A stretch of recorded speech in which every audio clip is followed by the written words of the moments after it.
Mais oui, mais le monde est fou. Mais le monde est complètement fou. Vous êtes d'accord avec moi? Oui, hein? Oh, mais envie. Et puis cette angoisse haineuse, surtout lorsque un point aussi terrible devrait être le sujet de compréhension et de solidarité. Voici le buzz, le buzz, le buzz, le buzz, le buzz de Laurent Ruquier. Mais j'espère le buzz de trop, car cette fois, votre laxisme vis-à-vis de vos pseudo-chroniqueurs est allé beaucoup trop loin. Cette femme est malade mentale. Je parle de la Hongo. Hein, et ben avec le Ruquier, qu'est-ce qu'il fait? Il faut faire le buzz. Et puis, alors Laurent Ruquier, bon, avec ses lunettes. Hein.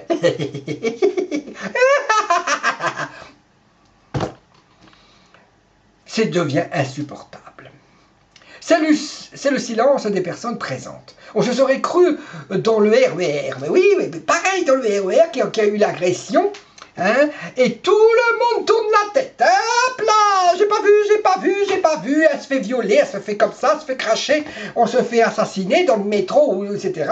Personne n'a vu. Non, on n'a pas vu. Non, j'ai pas vu. Non, non, non, non, non, non, c'est pas grave. Elle se fait casser la gueule, c'est pas grave. Hein. Et puis c'est immonde. La rue qui est, oh la rue qui est la pauvre fille. Il est où l'émission? Elle doit arrêter. C'est une hystérie qu'elle porte sur elle. Elle a le faciès d'une sorcière. Mais qu'est-ce qu'elle est moche. Oh, ben quand vous l'avez vu avec François Fillon. Oh, là, elle a mis plein la gueule à celui-ci. Ben, elle a bien fait, ben oui. Il est clair que cette femme est psychologique perturbée, mais ceux qui l'emploient le sont aussi. Hein. Vous croyez pas? Vous n'êtes pas d'accord avec moi? Il est clair. Bon, je l'ai dit. Hein. Personnellement, Christine Hongo n'a pas seulement dépassé les limites, c'est une faute professionnelle. Quand on est chroniqueur, on a quand même du respect. Et puis, alors, ils sont là, les deux bergers allemands, moi et puis la Hongo, hein, pour casser les gens, etc., pour les assassiner et pour démolir les gens, et ils sont champions. Oh, puis la Sheila, oh la Sheila, mais moi j'étais resté pour Sheila, oui, pour Sheila, et puis la Sheila, eh ben, elle n'a pas parlé, elle était venue parce que un pseudo écrivain, soi-disant, il a écrit un livre, papa, maman, et puis les années 60, je sais pas quoi, puis Sheila, hein, et puis tout le monde se foutait de sa gueule parce qu'à l'époque il était jeune, il écoutait Sheila, hein, et puis qu'est-ce que j'allais dire, et puis je pensais que Sheila allait parler de son fils, qu'elle est malheureuse, elle est triste, ben oui, mon fils il est mort et tout, ben non, rien, elle n'a pas parlé. Mais alors je suis resté pour rien, jusqu'à 2h du matin. En même temps, j'en ai profité pour faire quelques chroniques et puis pouvoir parler avec toutes les personnes qui me témoignent leur sympathie tous les jours. Mais elle n'a rien dit, Sheila. Alors, on paye la redevance. On veut savoir qu'est-ce qu'elle a dans son cœur, si Sheila, elle est heureuse, elle n'est pas heureuse. Ben si, mais je sais bien qu'elle n'est pas heureuse, elle a perdu son fils. Mais oui, mais maintenant elle est en train de chialer, et puis quand son fils était vivant, eh ben, s'en occupait pas de son fils. Hein. Bon, alors la Hongo, elle a subi l'inceste durant son enfance. Elle est d'ailleurs l'auteur d'un livre portant le même nom. Je ne l'excuse pas de son comportement sur le plateau de Ruquier. Était totalement déplacé et irrespectueux entre ces deux bonnes femmes, et que beaucoup de blessures ne sont pas cicatrisées. Ah, bah oui, il y avait de l'ambiance sur le plateau. Hein. J'imagine même pas si cette scène s'était produite sur, comment ça s'appelle, TPMP, de monde de mesure. Hongo d'une méchanceté rare. Pétition signée. Oh bah la pauvre chérie, je sais pas si elle va faire beaucoup de télé. Hein. Hongo est complètement tarée dans la tête, elle a vraiment un grain. Comment peut-on laisser une explosion médiatique sur le service public à des cinglés pareils? Elle porte sur elle et sur sa tronche aussi le mépris qui ont tous les gens imbus d'eux-mêmes, incapables d'empathie et aucune maîtrise d'elle-même, et un vrai cas clinique. Voilà la meuf, la meuf. Bon, on va pas passer 2 heures avec la Hongo. Hein. Voilà, j'ai fait cette petite chronique parce que vous me l'avez demandé.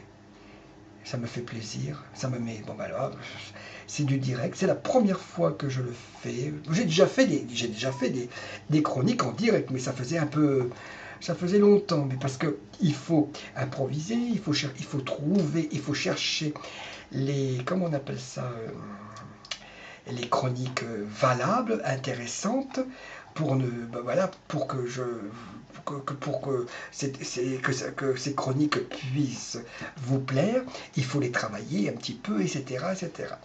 Tout à l'heure, j'étais en train de regarder le film Django Unchained. Bon, j'ai regardé les 5, 10, 15 minutes, mon Dieu. Je n'aime pas. Et pourtant, j'adore Tarantino. Mais oui, c'est comme ça. Mais que voulez faire? Que voulez-vous faire? C'est comme ça. Alors, je pense que je vais vous quitter peut-être. Peut-être. Ça dépend. Oui, parce que je ne peux pas m'éterniser 107 ans sur le direct. Je suis content que vous soyez avec moi chaque jour. Vous ne pouvez pas imaginer que ça me fait vraiment plaisir. Et oui, j'espère que vous n'allez pas vous lasser de moi. Je remercie Monsieur Gilles Perriot. Aujourd'hui, c'est son anniversaire. On va passer le bonjour à Monsieur Fetti, chamano de La Vega. Bon, j'attends toujours, hein, à Monsieur La Vega. Oh, les paroles, les paroles, les paroles, les paroles. Attends pas après lui, hein. J'en fais déjà de la télé, alors... Il y a déjà 6 commentaires, déjà. 6 commentaires, mais c'est mieux que rien. Ça fait déjà 34 minutes que nous sommes ensemble. C'est déjà pas mal. Hein, ça fait drôle de se regarder. Je me trouve moche. J'aime pas entendre ma voix. Je déteste. Mais que voulez-vous? Tous les artistes, tous les chanteurs, les chanteuses, les comédiens détestent entendre leur voix. Mais on est bien obligé de travailler avec notre voix. Hein. Mais il y en a travaillé avec leur voix, il y en a qui travaillent avec autre chose. Hein. Vous voyez ce que je veux dire? 1 millier de signalements au CSA. Après la séquence d'Ango Rousseau dont on n'est pas couché. Marlène Chapia a saisi le CSA et dénonce une humiliation publique. Mais moi, la Ango, elle m'aurait parlé comme un chien. Et je vous dis pas, il y aurait eu de l'ambiance sur le plateau. Cette folle, hein? Je te l'aurais remis en place, cette cinglée, hein? La Rousseau ne connaît pas Kim Leroy. Et puis la Sheila, elle était en forme, la Sheila. Elle a plus de rides, elle est toute belle, elle est toute jeune. Appelez-moi mademoiselle, je suis mademoiselle Sheila. Je suis encore belle et jeune. Et oui, ma chérie, elle est toujours belle et jeune. Elle n'a pas vieilli. Et oui, désolé d'être méchant. Cela peut paraître gratuit, mais cette fois, l'impression que l'événement tragique ne mérite pas autant de sourires. Et une tournée, elle fait une tournée, la Sheila fait la tournée. Et après, elle va faire un stand ou je sais pas quoi. Après, elle va sur le bateau, elle va faire le casino de Paris. Oui, le casino. Non, c'est pas le casino de Paris. Attends, c'est... Oh, je me rappelle plus. Bon, bref, la Sheila, hein, elle travaille. Hein. Et puis, bon, je suis pas ringard parce que j'étais fan de Sheila comme tout le monde. Hein. Et oui, et oui. Et puis, même sur scène, je fais Sheila, vous le savez. Je chante Sheila, je danse Sheila et tout. Bon, la Sheila l'a pas annulé. Ben non, hein. Elle est incapable de penser à autre chose qu'à la mort de son fils. La scène n'est pas un but thérapeutique. Il faut être en forme pour tenir, croyez-moi, mon expérience. Hein. Parce que moi, quand j'ai été, j'ai fait un jour un spectacle, je vous raconte ma vie. Hein. On est entre nous. J'ai fait un spectacle. Mais la veille, j'avais perdu mon chien. Mon chien, je l'ai perdu, j'étais malheureux. Et puis le lendemain, l'après-midi, je fais là, hop, je chante, je danse, etc. Et puis les vieilles, parce que j'avais dans une maison de retraite, et puis j'avais fait un spectacle et tout. Et les vieilles, oh, qu'est-ce que vous êtes rigolo, vous êtes charmant, vous êtes bien, vous nous avez fait rire, on a passé une excellente après-midi avec vous, vous êtes formidable. Mais madame, vous pouvez pas imaginer. Mon cœur, il est triste. Je viens de perdre mon petit chien, il est mort d'un cancer. Il avait 9 ans. Eh ben oui, c'est horrible. Et déjà, Sheila, son fils est déjà aux oubliettes, elle ne parle que d'elle. Pourtant, bah oui, pourtant, vous l'aimez bien, la Sheila. Eh oui, il n'y a rien de pire que de perdre un enfant. Et puis la mère, hein? Mon fils, il est innocent, mon fils, c'est ça, ton fils, il est innocent, oui, c'est ça. Hein? Mais voilà, vous participez, c'est formidable. Il y a encore du monde qui est arrivé. Bonjour Francine. Bonjour Francine, coucou Hakim. Adja Boudiaf, il participe. Merci. Oh, mais il a marqué un beau petit message. Adja Boudiaf l'a marqué. Oh, magnifique. Salut, bonne réussite. Maintenant, je pense, oui, je pense que nous allons nous quitter. Oui, je sais, on va se quitter. Mais bien obligé.